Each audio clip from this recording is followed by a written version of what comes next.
Savannah heritage മ്യൂസിയത്തിലെ ചരിത്ര ഗവേഷകയായിരിക്കെ doctor Sara Bennett ആയിരക്കണക്കിന് ഫോട്ടോഗ്രാഫുകൾ പരിശോധിച്ചിരുന്നു. എന്നാൽ ഈ പ്രത്യേക വിവാഹ ഛായാചിത്രത്തിലെ എന്തോ ഒന്ന് അവളെ നിർത്തിച്ചു. 1900-ത്തിന്റെ തുടക്കത്തിലെ സ്റ്റുഡിയോ ഫോട്ടോഗ്രാഫിയുടെ മാതൃകയിലുള്ള ഒരു അലങ്കരിച്ച പശ്ചാത്തലത്തിന് മുന്നിൽ ഒരു യുവദമ്പതികൾ കർശനമായി നിൽക്കുന്നതായി ചിത്രത്തിൽ കാണിച്ചു. വരൻ ഉയരവും ഗൗരവവുമുള്ളവനായി താടിയെല്ല് ഉറച്ചുനിന്നു.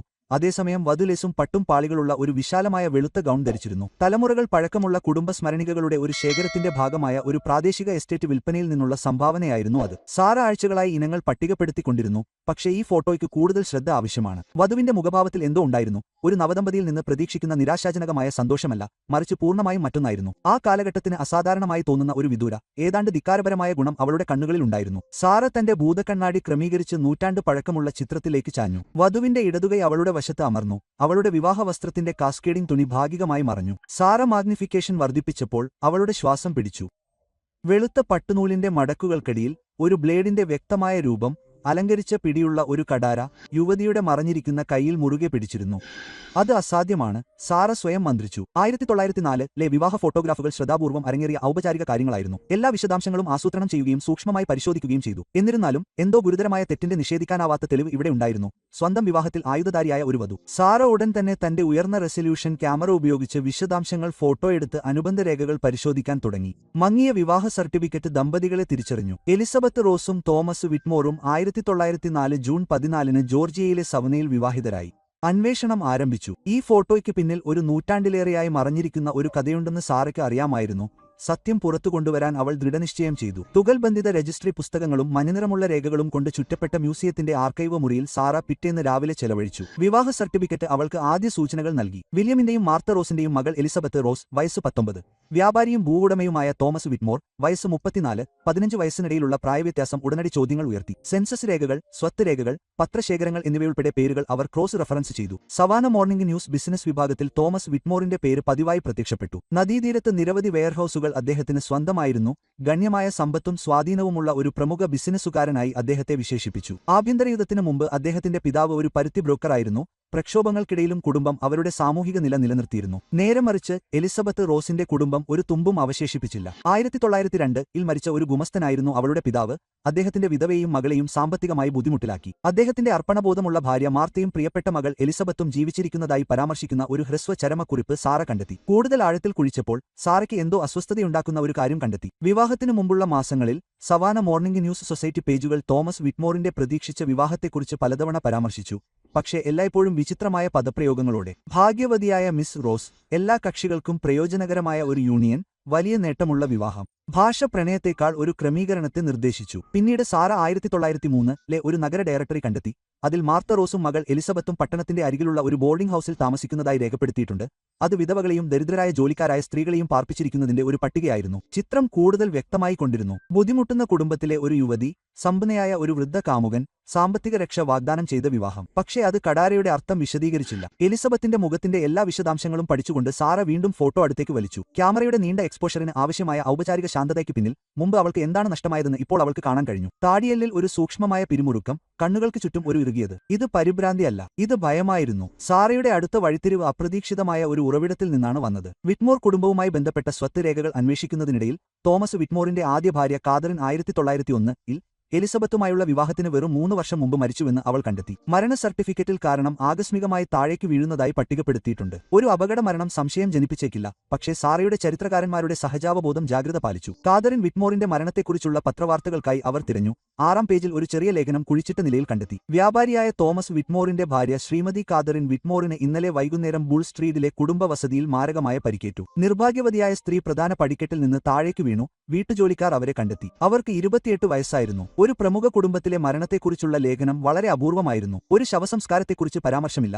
ദുഃഖിതയായ വിധവയുടെ പ്രസ്താവനകൾ ഉദ്ധരിച്ചിട്ടില്ല. സാഹചര്യങ്ങളെക്കുറിച്ചുള്ള വിശദാംശങ്ങളൊന്നുമില്ല. വീട്ടുജോലിക്കാർ സാധാരണയായി അവരുടെ കർത്തവ്യങ്ങൾ പൂർത്തിയാക്കി പോകാൻ തയ്യാറെടുക്കുന്ന ഒരു ബുധനാഴ്ച വൈകുന്നേരത്താണ് സംഭവം നടന്നതെന്ന് സാറ കുറിച്ചു. അവർ തിരച്ചിൽ വിപുലീകരിച്ചു. കാതറിൻ വിറ്റ്മോറിന്റെ ചരമക്കുറിപ്പ് കണ്ടെത്തി. അതിൽ അവരുടെ ആദ്യനാമം കാതറിൻ ബ്രെന്നൻ എന്നും 1900-ൽ മരിച്ചുപോയ അവരുടെ കുഞ്ഞു മകൻ തോമസ് വിറ്റ്മോർ ജൂനിയർ മരണമടഞ്ഞതായും പരാമർശിച്ചു. ഒരു കുട്ടിയുടെ മരണത്തെ തുടർന്ന് 1 വർഷത്തിനുള്ളിൽ അമ്മയുടെ സാറയുടെ മരണം. ചരിത്രരേഖകളിൽ പലപ്പോഴും കണ്ടിരുന്ന ഒരു മാതൃക തിരിച്ചറിഞ്ഞപ്പോൾ സാറയുടെ ഹൃദയം തകർന്നു. അടച്ചിട്ട വാതിലുകൾക്ക് പിന്നിൽ കഷ്ടപ്പാടുകൾ മറഞ്ഞിരിക്കുന്ന സ്ത്രീകളുടെ നിശബ്ദ ദുരന്തങ്ങൾ. ഖാദറിനെക്കുറിച്ച് കൂടുതലറിയാൻ തീരുമാനിച്ച സാറ ഹിസ്റ്റോറിക് സവാന ഫൗണ്ടേഷനുമായി ബന്ധപ്പെടുകയും പ്രമുഖ കുടുംബങ്ങളിൽ നിന്നുള്ള അവരുടെ സ്വകാര്യ കത്തുകളുടെയും ഡയറികളുടെയും ശേഖരം ആക്സസ് ചെയ്യാൻ അഭ്യർത്ഥിക്കുകയും ചെയ്തു. 2 ദിവസത്തിനു ശേഷം ഖാദറിന്റെ ബന്ധുക്കളായ ബ്രെന്നൻ കുടുംബത്തിൽ നിന്നുള്ള ഒരു പെട്ടിയുമായി അവർ അവരുടെ വായനാ മുറിയിലിരുന്നു. കത്തുകളിൽ ഖാദറിന്റെ മരണത്തിന് 4 മാസം മുമ്പ് 1901 മാർച്ചിൽ തീയതിയുള്ള 1 അവൾ കണ്ടെത്തി. ചാൾസ്റ്റണിലെ സഹോദരി മാർഗരറ്റിന് ഖാദറിൻ എഴുതിയതാണ്. കൈയക്ഷരം വിറയ്ക്കുന്നതായിരുന്നു, സ്വരത്തിന്റെ നിരാശ. ഖാദറിൻ ബ്രെന്നൻ വിറ്റ്മോറിന്റെ കത്ത് ശ്രദ്ധാപൂർവ്വം തുറക്കുമ്പോൾ സാറയുടെ കൈകൾ ചെറുതായി വിറച്ചു. പേപ്പർ പ്രായത്തിനനുസരിച്ച് പൊട്ടുന്നതായിരുന്നു,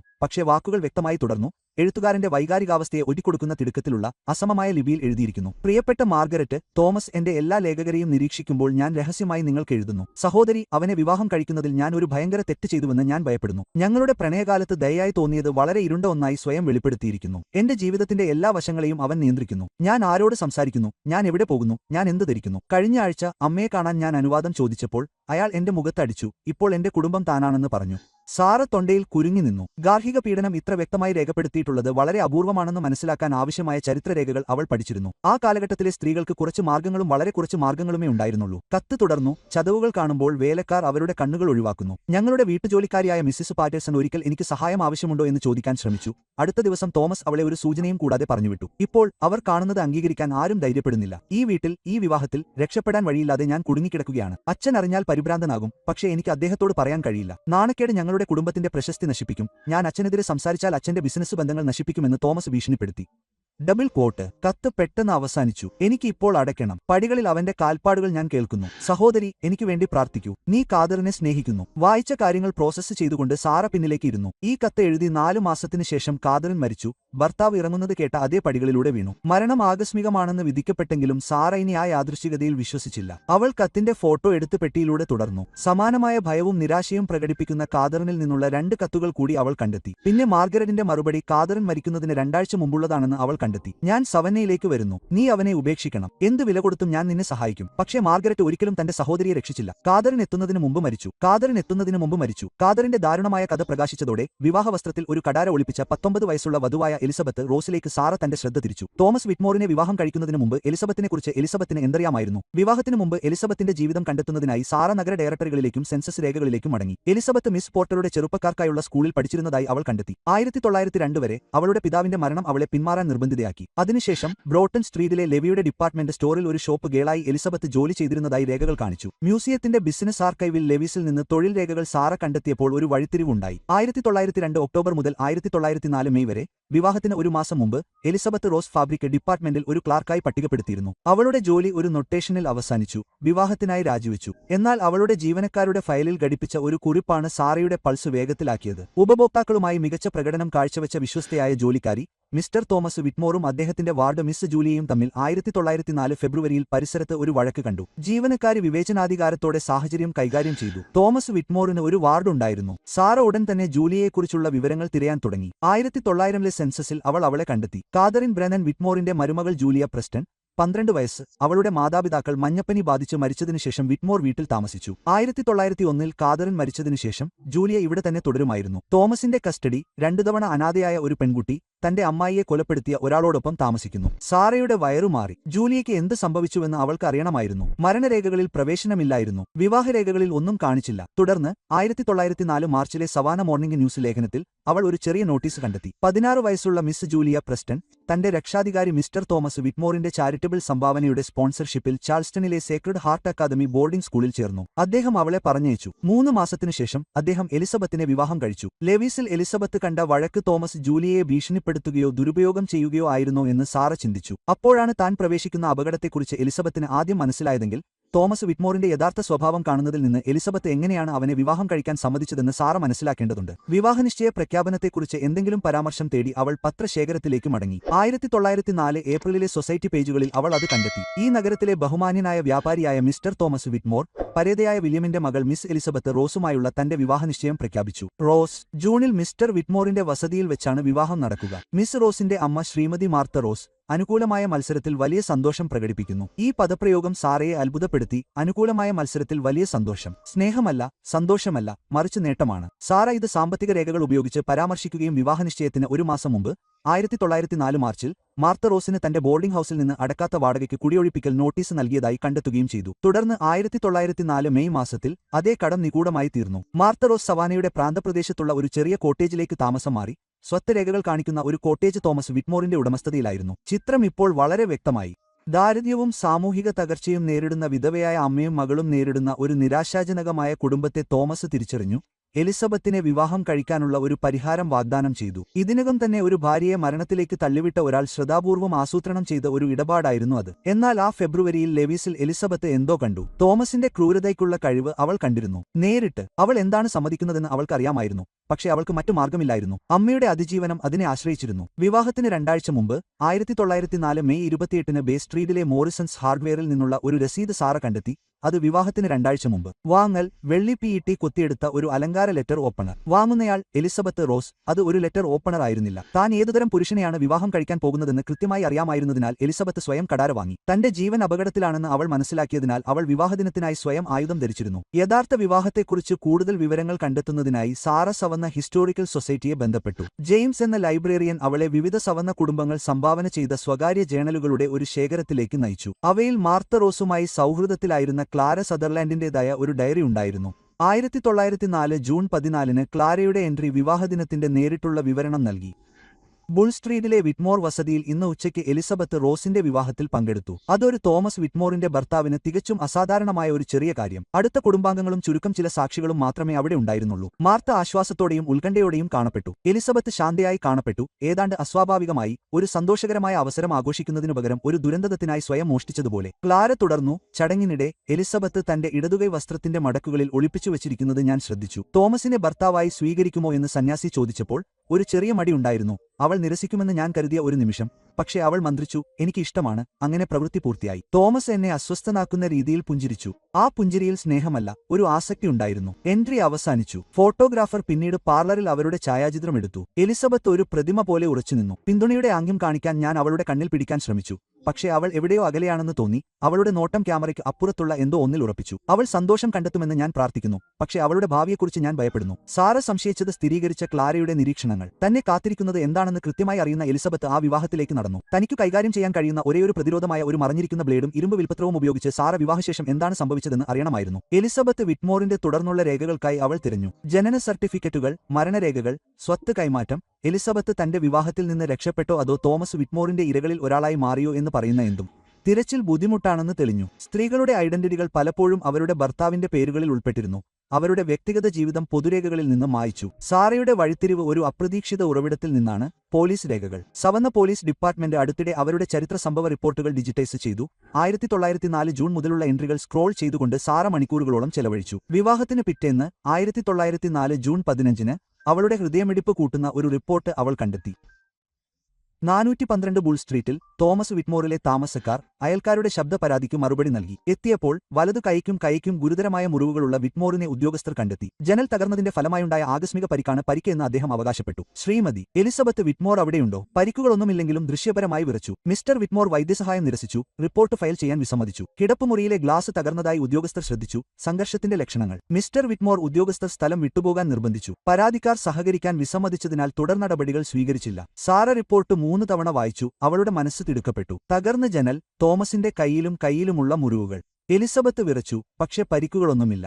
ഇത് യാദൃശ്ചികമല്ല. എലിസബത്ത് കടാര ഉപയോഗിച്ചു. തുടർന്നുള്ള റിപ്പോർട്ടുകൾക്കായി അവർ തിരഞ്ഞു. 1904 ജൂൺ 18 തീയതിയുള്ള മറ്റൊരു എൻട്രി കണ്ടെത്തി. ബന്ധപ്പെട്ട അയൽവാസിയായ മിസ്സിസ് അഡലൈഡ് ഹാംപ്ടൺ ആവശ്യപ്പെട്ട വിറ്റ്മോർ വസതിയിലേക്ക് തുടർന്നുള്ള സന്ദർശനം. ജൂൺ 15 രാത്രിയിൽ അക്രമത്തിന്റെ നിലവിളികളും ശബ്ദങ്ങളും കേട്ടതായി മിസ്സിസ് ഹാംപ്ടൺ റിപ്പോർട്ട് ചെയ്തു. ഉദ്യോഗസ്ഥർ സ്ഥലം സന്ദർശിച്ചു. മിസ്റ്റർ വിറ്റ്മോറുമായി സംസാരിച്ചു. എല്ലാം ശരിയാണെന്നും ഗാർഹിക അസ്വസ്ഥതകൾ നിഷേധിച്ചുവെന്നും അദ്ദേഹം പറഞ്ഞു. മിസ്സിസ് എലിസബത്ത് വിറ്റ്മോർ ഉദ്യോഗസ്ഥരുമായി സംസാരിക്കാൻ വിസമ്മതിച്ചു. സ്വകാര്യ കുടുംബകാര്യങ്ങളിൽ കൂടുതൽ ഇടപെടുന്നതിനെതിരെ മിസ്റ്റർ വിറ്റ്മോർ മുന്നറിയിപ്പ് നൽകി. പിന്നീട് നിശബ്ദത. ഇനി പോലീസ് റിപ്പോർട്ടുകളില്ല, ആശുപത്രി രേഖകളില്ല. 3 മാസത്തേക്ക് എലിസബത്ത് പൊതുരേഖയിൽ നിന്ന് പൂർണ്ണമായും അപ്രത്യക്ഷനായി. സാറയുടെ ആശങ്ക വർദ്ധിച്ചു. തോമസ് എലിസബത്തിനെ കൊന്ന് അത് മറച്ചുവെച്ചോ? കാദറിനെ പോലെ മറ്റൊരു അപകട മരണമായി അവൾ മാറിയിരുന്നു. എന്നാൽ 1904 സെപ്റ്റംബറിൽ സാറ എല്ലാം മാറ്റിമറിച്ച ഒന്ന് കണ്ടെത്തി. സവാന ക്വീൻ എന്ന സ്റ്റീംഷിപ്പിന്റെ ഒരു യാത്രക്കാരിയുടെ മാനിഫെസ്റ്റ്. 1904 സെപ്റ്റംബർ 23 സവാനയിൽ നിന്ന് ന്യൂയോർക്ക് സിറ്റിയിലേക്ക് പുറപ്പെട്ടു. ലിസ്റ്റ് ചെയ്ത യാത്രക്കാരിൽ ശ്രീമതി എലിസബത്ത് വിറ്റ്മോർ ഒറ്റയ്ക്ക് യാത്ര ചെയ്തിരുന്നു. എലിസബത്ത് പോയി. എങ്ങനെയോ അവൾ രക്ഷപ്പെട്ടു. തിരച്ചിൽ തുടരുന്നതിനിടയിൽ സാറയുടെ കൈകൾ വിറച്ചു. അടുത്തതായി അവൾ കണ്ടെത്തിയത് അസാധാരണമായ സത്യം വെളിപ്പെടുത്തും. ന്യൂയോർക്ക് സിറ്റിയിലേക്കുള്ള എലിസബത്തിന്റെ പാത സാറ പിന്തുടർന്നു. അവിടെ സെൻസസ് രേഖകൾ പ്രകാരം അവൾ എലിസബത്ത് റോസ് എന്ന തന്റെ ആദ്യനാമത്തിൽ ഗ്രീൻവിച്ച് വില്ലേജിലെ ഒരു ബോർഡിംഗ് ഹൌസിൽ താമസിക്കുന്നതായി കാണിച്ചു. ഒരു വസ്ത്ര ഫാക്ടറിയിൽ ജോലി ചെയ്യുന്ന തയ്യൽക്കാരിയായി അവരെ പട്ടികപ്പെടുത്തി. എന്നാൽ ഏറ്റവും പ്രധാനപ്പെട്ട കണ്ടെത്തൽ ന്യൂയോർക്ക് സിറ്റി കോടതി രേഖകളിൽ നിന്നാണ്. 1904 ഒക്ടോബറിൽ ന്യൂയോർക്കിലെത്തി ഒരു മാസത്തിനു ശേഷം എലിസബത്ത് റോസ് ഒരു ക്രിമിനൽ അന്വേഷണത്തിന്റെ ഭാഗമായി നിയമപരമായ സത്യവാങ്മൂലം സമർപ്പിച്ചു. സാറ മുഴുവൻ കോടതി രേഖകളും ആവശ്യപ്പെട്ടു. അവർ എത്തിയപ്പോൾ അവൾക്ക് ഒടുവിൽ പൂർണ്ണമായ കഥ മനസ്സിലായി. ന്യൂയോർക്ക് സിറ്റി മജിസ്ട്രേറ്റിന് മുമ്പാകെ നൽകിയ എലിസബത്തിന്റെ സത്യവാങ്മൂലത്തിൽ എല്ലാം വിശദമായി വിവരിച്ചു. തോമസ് വിറ്റ്മോർ തന്റെ ആദ്യ ഭാര്യയായ കാതറിനെ പീഡിപ്പിച്ചതും തന്റെ വാർഡ് ജൂലിയയോട് മോശമായി പെരുമാറിയതും ഏറ്റവും പ്രധാനമായി വിവാഹരാത്രിയിൽ സംഭവിച്ചതും. എലിസബത്തിന്റെ പ്രസ്താവന പ്രകാരം 1904 ജൂൺ 14 രാത്രി അതിഥി പോയതിനുശേഷം എന്റെ ഭർത്താവ് തന്റെ യഥാർത്ഥ സ്വഭാവം വെളിപ്പെടുത്തി. ഇപ്പോൾ ഞാൻ പൂർണ്ണമായും അദ്ദേഹത്തിന്റേതാണെന്നും ആദ്യ ഭാര്യയെ പഠിപ്പിച്ചതുപോലെ അദ്ദേഹം എന്നെയും അനുസരണം പഠിപ്പിക്കുമെന്നും അദ്ദേഹം എന്നോട് പറഞ്ഞു. അക്രമാസക്തമായ ഉദ്ദേശ്യത്തോടെ അദ്ദേഹം എന്റെ അടുത്തേക്ക് നീങ്ങിയപ്പോൾ എന്റെ വിവാഹ വസ്ത്രത്തിൽ ഒളിപ്പിച്ച ഒരു ബ്ലേഡ് ഉപയോഗിച്ച് ഞാൻ എന്നെ തന്നെ പ്രതിരോധിച്ചു. ഞാൻ അദ്ദേഹത്തിന്റെ കൈയിൽ മുറിവേൽപ്പിക്കുകയും അദ്ദേഹം എന്നെ സ്പർശിച്ചാൽ ഞാൻ അദ്ദേഹത്തെ കൊല്ലുമെന്ന് പറയുകയും ചെയ്തു. സാക്ഷ്യം തുടർന്നു. 3 മാസത്തേക്ക് ഞങ്ങൾ സായുധ പോരാട്ടത്തിലാണ് ജീവിച്ചത്. ഞാൻ സ്വയം പ്രതിരോധിക്കാൻ തയ്യാറാണെന്ന് അദ്ദേഹത്തിന് അറിയാമായിരുന്നു. എന്നെ കീഴടക്കാൻ ഒരു അവസരത്തിനായി അദ്ദേഹം കാത്തിരിക്കുകയാണെന്ന് എനിക്കറിയാമായിരുന്നു. കാതറിനുമായി സൗഹൃദത്തിലായിരുന്ന ഞങ്ങളുടെ അയൽക്കാരിയായ മിസ്സിസ് അഡലേഡ് ഹാംപ്ടണുമായി ഞാൻ ബന്ധപ്പെട്ടു. ചാൾസ്റ്റണിലെ കാതറിന്റെ സഹോദരി മാർഗരറ്റുമായി ആശയവിനിമയം നടത്താൻ അവർ എന്നെ സഹായിച്ചു. മാർഗരറ്റ് പണം അയച്ചു, എന്റെ രക്ഷപ്പെടൽ ക്രമീകരിക്കാൻ സഹായിച്ചു. എന്നാൽ എലിസബത്തിന്റെ സാക്ഷ്യത്തിന്റെ ഏറ്റവും നിർണായകമായ ഭാഗം ജൂലിയ പ്രസ്റ്റണിനെക്കുറിച്ചായിരുന്നു. സവാനയിൽ നിന്ന് പോകുന്നതിനു മുമ്പ് ചാൾസ്റ്റണിലെ അവളുടെ ബോർഡിംഗ് സ്കൂളിൽ ഞാൻ ജൂലിയയെ ബന്ധപ്പെട്ടു. എന്റെ ഭർത്താവ് തന്നെ ശാരീരികമായി ഉപദ്രവിച്ചിരുന്നുവെന്ന് അവൾ വെളിപ്പെടുത്തി. അതുകൊണ്ടാണ് സ്കൂളിലേക്ക് അയച്ചതിനെ അവൾ സ്വാഗതം ചെയ്തത്. ആദ്യ ഭാര്യയായ കാതറിനു നേരെ അയാൾ നടത്തിയ പീഡനം സ്ഥിരീകരിക്കുന്ന രേഖാമൂലമുള്ള സാക്ഷ്യം ജൂലിയ നൽകി. കാതറിന്റെ മരണം യാദൃശ്ചികമല്ലെന്ന് ഞങ്ങൾ രണ്ടുപേരും വിശ്വസിക്കുന്നു. സാറ സ്തബ്ധനായി ഇരുന്നു. എലിസബത്ത് രക്ഷപ്പെട്ടില്ല. അവൾ തിരിച്ചടിച്ചു. അവൾ തെളിവുകൾ ശേഖരിച്ചു, മറ്റ് ഇരകളുമായി ബന്ധപ്പെട്ടു, തോമസ് വിറ്റ്മോറിനെതിരെ ഒരു കേസ് കെട്ടിച്ചമച്ചു. സാറയുടെ അവസാന കണ്ടെത്തൽ അവൾ ഒരിക്കലും പ്രതീക്ഷിക്കാത്ത വിധത്തിൽ കഥ പൂർത്തിയാക്കി. ജൂലിയയുടെ സത്യവാങ്മൂലവും മാർഗരറ്റിന്റെ കത്തുകളും ചേർന്ന് എലിസബത്തിന്റെ സാക്ഷ്യം സവാനയിൽ ഒരു ഗ്രാൻഡ് ജൂറി അന്വേഷണത്തിന് തുടക്കമിട്ടതായി കോടതി രേഖകൾ കാണിച്ചു. 1904 ഡിസംബറിൽ കാതറിന്റെ മരണത്തിൽ ആക്രമണം, കൊലപാതകം എന്നീ കുറ്റങ്ങൾ ചുമത്തി തോമസ് വിറ്റ്മോറിനെതിരെ കുറ്റപത്രം സമർപ്പിച്ചു. കൊലപാതക കുറ്റം സംശയാതീതമായി തെളിയിക്കാൻ കഴിഞ്ഞില്ലെങ്കിലും വളരെയധികം സമയം കടന്നുപോയി, തെളിവുകൾ നഷ്ടപ്പെട്ടു. ജൂണിലെ പോലീസ് റിപ്പോർട്ടുകൾ പ്രകാരം എലിസബത്തിന്റെ സാക്ഷ്യപ്പെടുത്തലും തോമസിന്റെ അധികാരം തകർന്നപ്പോൾ മുൻ വീട്ടുജോലിക്കാരുടെ പ്രസ്താവനകളും അദ്ദേഹത്തിന്റെ അക്രമത്തെക്കുറിച്ച് സ്വന്തം വിവരണങ്ങൾ അവതരിപ്പിച്ചു. 1905 ഫെബ്രുവരിയിൽ തോമസ് വിറ്റ്മോറിനെ ആക്രമണത്തിന് ശിക്ഷിക്കുകയും 10 വർഷം തടവിന് ശിക്ഷിക്കുകയും ചെയ്തു. അദ്ദേഹത്തിന്റെ സാമൂഹിക നില ഇല്ലാതായി, ബിസിനസ് തകർന്നു, കടങ്ങൾ തീർക്കാൻ അദ്ദേഹത്തിന്റെ സ്വത്ത് വിറ്റു. 1908 അദ്ദേഹം ജയിലിൽ മരിച്ചു. വിലപിക്കുന്നവരെ പരാമർശിക്കുന്ന ഒരു ഹ്രസ്വ ചരമക്കുറിപ്പിൽ പറയുന്നു, എലിസബത്ത് ഒരിക്കലും സവന്നയിലേക്ക് മടങ്ങിയില്ല. അവൾ ന്യൂയോർക്കിൽ തന്നെ തുടർന്നു. അവിടെ ദുരുപയോഗ വിവാഹങ്ങളിൽ നിന്ന് രക്ഷപ്പെടുന്ന സ്ത്രീകൾക്ക് വേണ്ടി വാദിച്ചു. വനിതാ ദുരിതാശ്വാസ സൊസൈറ്റിയുടെയും വർക്കിംഗ് വനിതാ സംരക്ഷണ യൂണിയന്റെയും രേഖകളിൽ സാറ തന്റെ പേര് കണ്ടെത്തി. എലിസബത്ത് ഒരു നിയമ സെക്രട്ടറിയായി പരിശീലനം നേടി, വിവാഹമോചന നടപടികളും നിയന്ത്രണ ഉത്തരവുകളും നയിക്കാൻ മറ്റ് സ്ത്രീകളെ സഹായിച്ചുകൊണ്ട് 30 വർഷം ചെലവഴിച്ചു. അവരുടെ കാലത്ത് നിലവിലില്ലായിരുന്ന, എന്നാൽ ശക്തിപ്പെടുത്താൻ അവർ പോരാടിയ നിയമപരമായ ഉപകരണങ്ങൾ. 1954 69-ാം വയസ്സിൽ എലിസബത്ത് മരിച്ചു. വീണ്ടും വിവാഹം കഴിച്ചില്ല. ന്യൂയോർക്ക് ടൈംസിലെ അവരുടെ ചരമക്കുറിപ്പിൽ സ്ത്രീകളുടെ നിയമപരമായ അവകാശങ്ങൾക്കും ഗാർഹിക പീഡനത്തിനെതിരായ സംരക്ഷണത്തിനും വേണ്ടി വാദിക്കുന്ന ഒരു പയനിയറായി അവരെ വിശേഷിപ്പിച്ചു. തോമസിന്റെ രക്ഷാകർതൃത്വത്തിൽ നിന്ന് മോചിതയായ ജൂലിയ പ്രസ്റ്റൺ ഒരു അധ്യാപികയായി. ഒടുവിൽ ചാൾസ്റ്റണിൽ അനാഥരായ പെൺകുട്ടികൾക്കായി ഒരു സ്കൂൾ സ്ഥാപിച്ചു. മ്യൂസിയത്തിലെ എക്സിബിഷൻ ഹാളിൽ സാറ നിന്നു. വിവാഹ ഫോട്ടോ ഒരു പുതിയ ഡിസ്പ്ലേ കേസിൽ ശ്രദ്ധാപൂർവം വെച്ചു. അതിനടുത്തായി ന്യൂയോർക്കിലെ വനിതാ ദുരിതാശ്വാസ സൊസൈറ്റി ഓഫീസിന് പുറത്ത് ആത്മവിശ്വാസത്തോടെ നിൽക്കുന്ന എലിസബത്തിന്റെ സാക്ഷ്യം, പോലീസ് റിപ്പോർട്ടുകൾ, 1920-ൽ എടുത്ത എലിസബത്തിന്റെ ഒരു ഫോട്ടോ എന്നിവ അവർ ക്രമീകരിച്ചു. പ്രദർശനത്തിന്റെ തലക്കെട്ട് ധൈര്യത്തോടെ എലിസബത്ത് റോസും മറഞ്ഞിരിക്കുന്ന ബ്ലേഡും 1904 എന്നാണ്. പ്രദർശനത്തിന് ചുറ്റും സന്ദർശകർ തടിച്ചുകൂടിയപ്പോൾ അവരുടെ മുഖങ്ങൾ രൂപാന്തരപ്പെടുന്നത് സാറ കണ്ടു. ഞെട്ടൽ, അംഗീകാരം, ഒടുവിൽ ബഹുമാനം. വളരെ സാധാരണമായി തോന്നിയ ഫോട്ടോ ഒരു സ്ത്രീ ഇരയാകാൻ വിസമ്മതിച്ചതിന്റെ തെളിവായി സ്വയം വെളിപ്പെടുത്തി. അതിജീവിക്കാനുള്ള അവളുടെ ദൃഢനിശ്ചയവും മറ്റ് സ്ത്രീകൾക്ക് അവൾ കഷ്ടിച്ചൊഴിവാക്കിയ വിധിയിൽ നിന്ന് രക്ഷപ്പെടാൻ കഴിയുമെന്ന് ഉറപ്പാക്കാനുള്ള അവളുടെ പ്രതിബദ്ധതയും. എലിസബത്തിന്റെ വിവാഹവസ്ത്രത്തിൽ ഒളിപ്പിച്ച കടാര വെറുമൊരു ആയുധമായിരുന്നില്ല. സമൂഹം സംരക്ഷണം നൽകാത്തപ്പോൾ ചെറുത്തുനിൽപ്പിന്റെയും അതിജീവനത്തിന്റെയും ചെറുത്തുനിൽപ്പിന്റെയും ശക്തമായ ധൈര്യത്തിന്റെയും പ്രതീകമായിരുന്നു അത്. സത്യം കാണാൻ കഴിയുന്നത്ര അടുത്തുനിന്ന് ആരെങ്കിലും കാത്തിരിക്കുന്ന എലിസബത്തിന്റെ കഥ 120 വർഷമായി മറഞ്ഞിരുന്നു. ഇപ്പോൾ ഒടുവിൽ അവളുടെ ധീരത ഓർമ്മിക്കപ്പെടും, അവളുടെ പൈതൃകം ബഹുമാനിക്കപ്പെടും, അവളുടെ സന്ദേശം വ്യക്തമാകും. ഏറ്റവും ഇരുണ്ട സാഹചര്യങ്ങളിൽ പോലും ധൈര്യവും ദൃഢനിശ്ചയവും മാത്രമുള്ളപ്പോൾ അതിജീവനം സാധ്യമാണ്. നീതി എത്ര വൈകിയാലും നിലനിൽക്കും.